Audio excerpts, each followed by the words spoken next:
Welcome to the People Dividend. I'm Mike Horne, and my guest today rebuilt his life after a collision that gave him less than a 3% chance of survival and turned what he learned into a framework that's now helping leaders perform under real pressure. John, I'm so glad you're here. Well, Mike, thank you for having me. I'm very grateful that I'm being on your show today. Great. So, December 2007, take us there. So it was a Saturday. It was the Saturday right after Thanksgiving. So Thanksgiving was late November, and this was December 1st. And that morning, and I live in central Pennsylvania, Harrisburg area. And we had Thanksgiving, so the family, some people staying over from Friday. And that morning, there was light snow on the ground, which is early for Pennsylvania. But I only know this because I was a marathon runner. So that morning, I got up and put 12 miles in real early because my daughter, Katie, who was 8, was having a swim meet about an hour south, almost towards the Maryland border. And so we had an early morning to get to the pool by 8 a.m.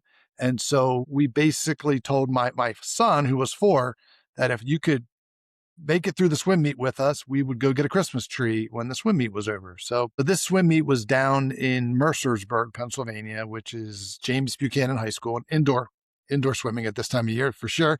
And so the meet was over by 12:30 lunchtime. And so we're pulling out of the high school, and instead of turning left and going the direction that we just came from, the drive down, turned right and thought we'd take the scenic route home.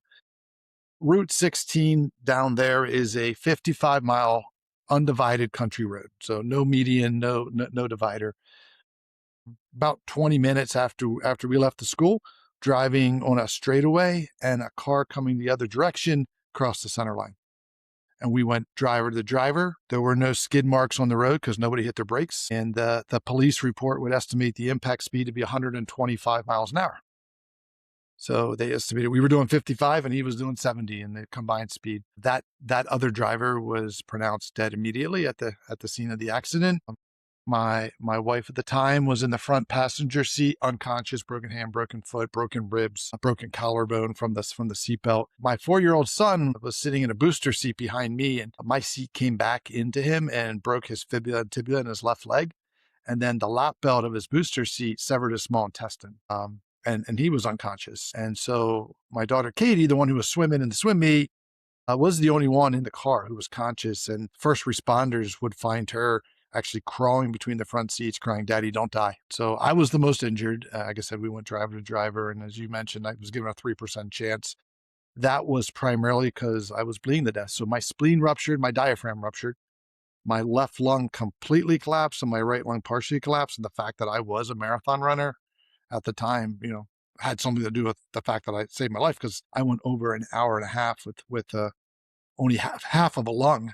I was bleeding to death. I took 38 units of blood in the first 12 hours. And so a guy my size would hold 8. So that's how many times I was bleeding out. My pelvis was shattered over 8 inches apart. And then my back was fractured, L1 through L4, lower vertebrae, just all fractured from the energy of the collision.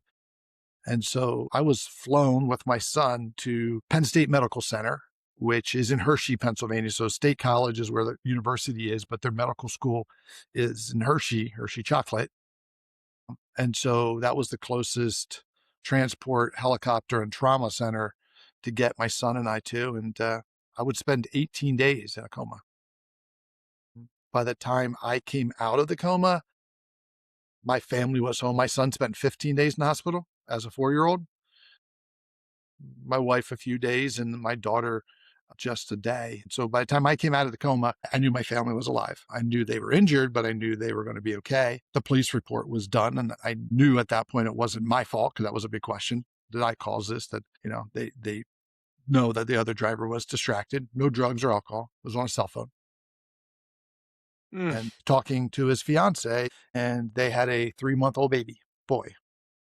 So, this year's anniversary of the accident will be 20 years. And I often reflect on December 1st that, there's now a young man who will be 20 years old and has never known his father because of, the fact that his life was taken that day. My journey has been that of surgery after surgery. When I came out of my coma, I was paralyzed.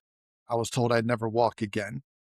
I was told that I couldn't even be weight bearing for 8 more weeks after that. So I went and lived in a nursing home at 36. I lived in a nursing home, non-weight bearing for 8 more weeks before I could go to rehab. And I slowly, over the first 2 years, had a bunch of additional surgeries, a bunch of complications. I had a hole in my heart caused by the accident, which at the time I was the only known person with a traumatic VSD in the country, just a hole between the right and left ventricle that was caused by trauma. And the reason being I should have died. And so that hole should have never opened up because I shouldn't be here. And so I just dealt the setbacks. And about 2 years after that accident, I'm able to walk with a walker. I turned out that even though I had all this nerve damage to my left leg particularly, I can feel my big toe. And so if you know anything about diabetics or people with frostbite, they're always trying to save the big toe because that's your balance. And I was just blessed that the part of my back that was damaged and the part of my legs that were damaged didn't affect the nerves in my big toe, but the rest of my leg feels like it's asleep all the time. Mm. And so one of the few miracles that I have been the beneficiary of was that I walk today solely because of this fact that I can feel my big toe. And I've been as high as 85% chance of amputation of that left leg throughout the last 15 years. And so that's been a bunch of my surgeries have been to maintain this leg. My goodness. I mean, thank you so much for sharing that harrowing event in your life and in the lives of others. So, you wake up after 18 days. What's the first decision you remember making? I didn't make any decisions. In fact, everyone was making decisions for me. Um, One of the first things that I like, so I was in an induced coma. So all the medications that they were using to keep me in an induced, 'cause I was on a ventilator. So I was induced because I couldn't breathe. And so I could heal. And so, when I came out of that coma, it was because I could finally breathe without a ventilator. And so they kind of weaned me off the meds.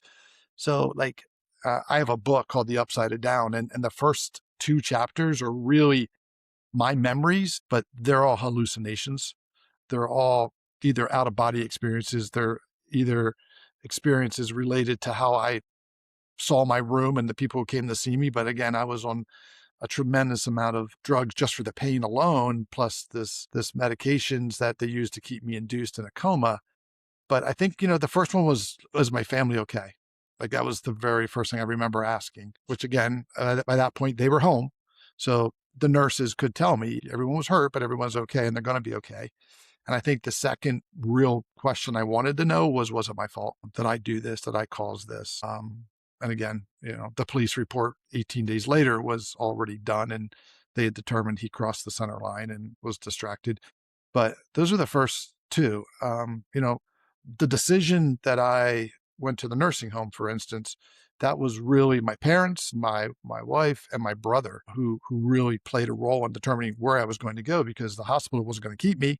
I mean, I was out of the ICU, but I was also because of all the titanium they put in my body, I wasn't going to be able to go home and I wasn't going to go to like a inpatient rehab facility because there was nothing they could do for me until I was cleared to be able to put any weight whatsoever on my legs. And so, it was decided I would go to a nursing home in my hometown so that I would be close enough to family and friends to come sit with me. Well, I moved in 2 days before Christmas. So, Mm. so I spent Christmas and New Year's there. Well, 45 surgeries over 2 decades, that's not a recovery. I mean, that is a second career. I mean, what does that kind of sustained pain do to how you think about time? Well, so, I mean, I will say one, I look at my life in two parts. I look at it before the accident. And then again, it was a sudden thing. It wasn't, so our lives were flipped upside down immediately. Right. So I look at that as sort of the ADBC kind of idea. And then the last 18 surgeries that I've had, doctors would tell you I had those surgeries because I didn't die. So they were complication, lots of scar tissue. My veins have been damaged by tons of blood clots and then by all the scarring. So, the I've been stented through the femoral veins of both legs 100% just to my kidneys to keep the scar tissue from closing down. the issues with my leg as a whole. These are only here because I didn't die. My eyeballs, I had to get my lenses replaced because the hollow organs of my body were all damaged. And so it's hard for me now to not think that I have to go through these surgeries to improve what otherwise would have been a life that would have been over. My kids would have been 8 and 4. They're now 27 and just about to be 23. So I've been here to be a dad. Um, Yeah. At some point, the personal experience becomes something you can hand to other people. How did that happen? so part of my journey was somewhere like right after 2 years. I'm now on a walker and I'm still taking at that time 90 milligrams of morphine twice a day for pain. This is pre-epidemic, right? Ironic, you can't hear this right now, but Penn State's Lifeline helicopter is just flying over my house. And I know the sound because the hospital is within area. And when I hear one of those turbo helicopters, it just makes me stop for 1 second and just be grateful. At that 2+ year period, I'm now working from home. I'm sitting in my home office, and my daughter, who's now 10, is outside juggling a soccer ball, and she comes in the house and she's crying. And I just assumed she got hurt. And I said, what's wrong? And she said, I miss my old daddy, the one who would train and play with me. And of all the things I'd been through at that point, and that was, you know, 29, 30 surgeries, I was like, that hurts the most. Here I am thinking I survived to be a dad, and my 10-year-old is calling me out on this. And so the next day I quit rehab. I walked into my outpatient rehab that I had been going to for 2 years and said, I'm going to do this on my own. I was a marathon runner. I was a college athlete. I'll push myself harder than you'll ever be willing to push me. And I happened to just go down the road at 10 o'clock in the morning to my local YMCA. And I just happened to walk in at the same time that there was a program for teens with Down syndrome through United Cerebral Palsy that they worked with trainers. And, you know, again, just as a blessing, I literally walked in, got in there with a 17-year-old young man with Down syndrome named Danny. And Danny and I became workout partners for the next year, 3 days a week with his trainer and me. And because of that, because I was at the YMCA, because I was working through UCP with their program, because it happened at Christmas time when the accident happened and we all survived, the local magazines just, and the Y and UCP would reach out and say, hey, here's a great story.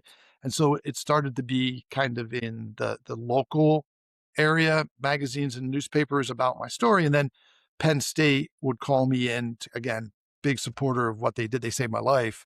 So when they needed something or wanted a speaker or needed somebody to come into the rehab and talk to somebody who was going through something, that's what I did. 2008 through 15 was the recession. And so a lot of people at that time were, in business, finance, particularly banking, real estate, would be like, all right, well, we're having a conference and 2 days of that conference is going to be nothing but bad news. And then at the breakfast, we'd like you to talk because, again, as I say, I'm doing the same thing that every family or parent does, which is go to a kid's sporting event and drive home.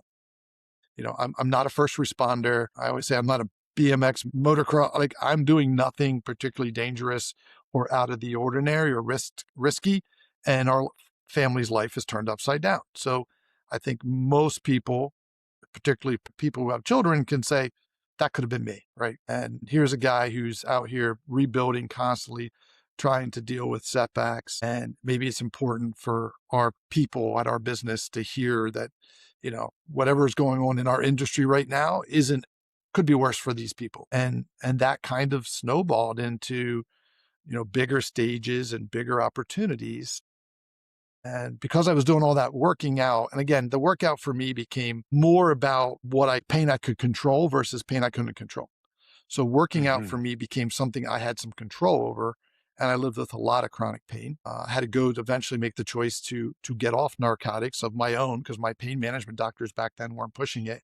And so I had to go through drug rehab and dealing with, constant building out of things that weren't there for me. Like, I knew what I needed. Nobody else had it.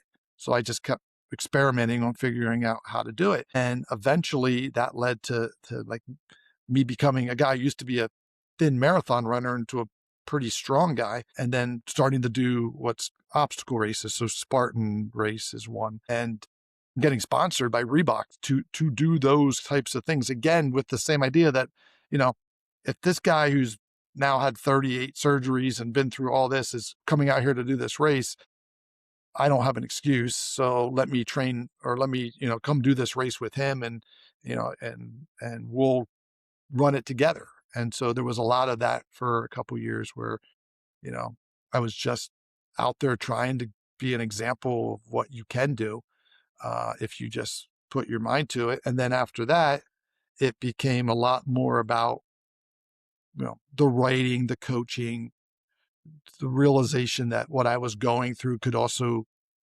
be put towards relationship issues, business issues, health issues. Mine was a health issue, but it was more than a health issue for me. It was a mental tackle as well to deal with, all of it. And so, over time, we just built these frameworks that I would use to coach other people, and using keynotes to speak. I think, as I understand your work, you call resilience a discipline, not a trait. And you also say that clarity comes through pain, not comfort. And, the hard question here, I think, is that some people go through significant adversity and they come out of it more empathic, more empathetic, more effective. Others, I think, become more controlling, more closed off.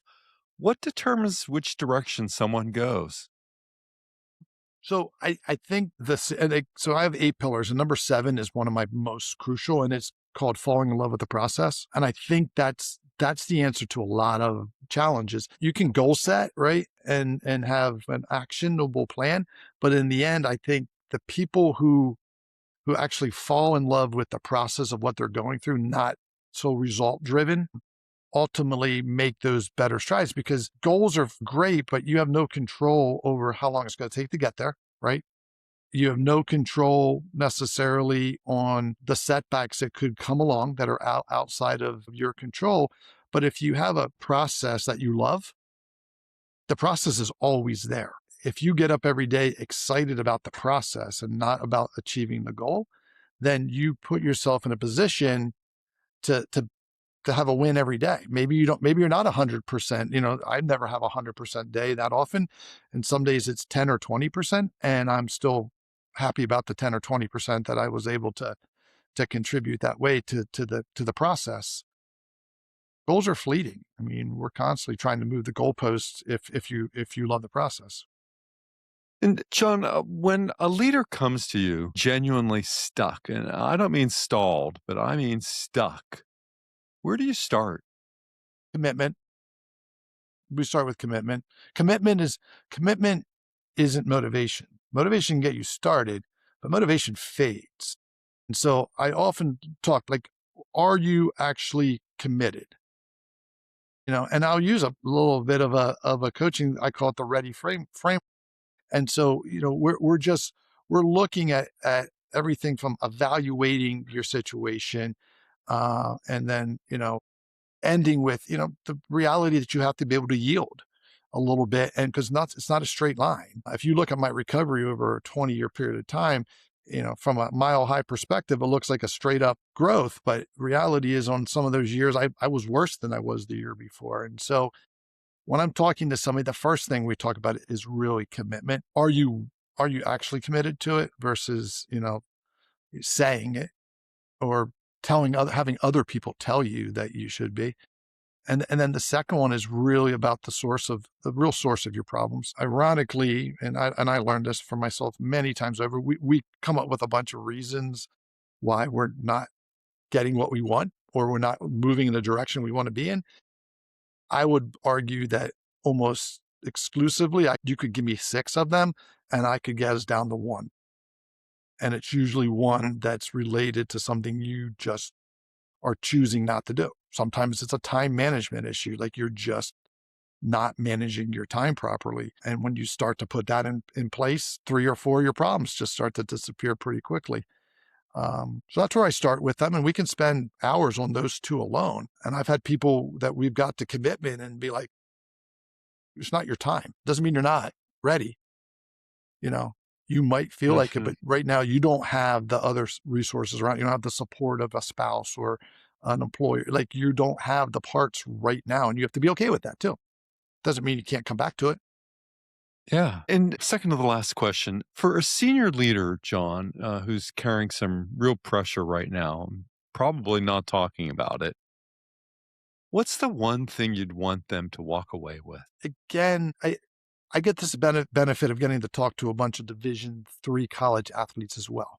And, our friend Norm, that's how I sort of got connected there years ago. And what I always tell them is one, you're not getting NIL money. You're a Division III athlete. You're playing a sport that you started at 8 years old, maybe even younger, and you're about to graduate into the real world. And I tell them, one, you're built for the long haul. No one ever wins a season on the first practice. You're doing a sport that you love where you're not being paid and you're not getting real college money because it's Division III. And if you can find a job that you love as much as your sport, you'll never work a day in your life. And I often talk about when you were a kid and you were outside riding bikes and climbing trees and playing, we didn't call it exercise, right? It was fun, right? And I think for those executives who are feeling that stress, falling in love with the process is overemphasizing, but at the same time, if you love what you're doing, like I'll meet executives who are very successful and still hate their job. Could you imagine how great they would be with their discipline that they already have, that they're doing something they're not super passionate about, if they were passionate about it? Just mind boggling, really. Yeah, for sure. John, where can people find you and the book? So johnulsh.com is the website. My social, LinkedIn and Instagram, Facebook is also John Ulsh. And then the book called The Upside of Down is available both in a hardback from your normal booksellers, including your mom and pops can bring it in. And then the audiobook, which is about 5.5 hours long, which is me reading it, is also available on Apple and on Audible. So the normal places you would download an audiobook. So it is done well. It's made USA Today bestseller list. And I appreciate the support that companies and individuals have given it. Well, and as do I appreciate you and the conversation that you've had with my audience today. I really appreciate all of the honesty that's in this conversation. So thank you very much, John. Thank you, Mike. And for everyone in the listening audience, until the next time, stay well.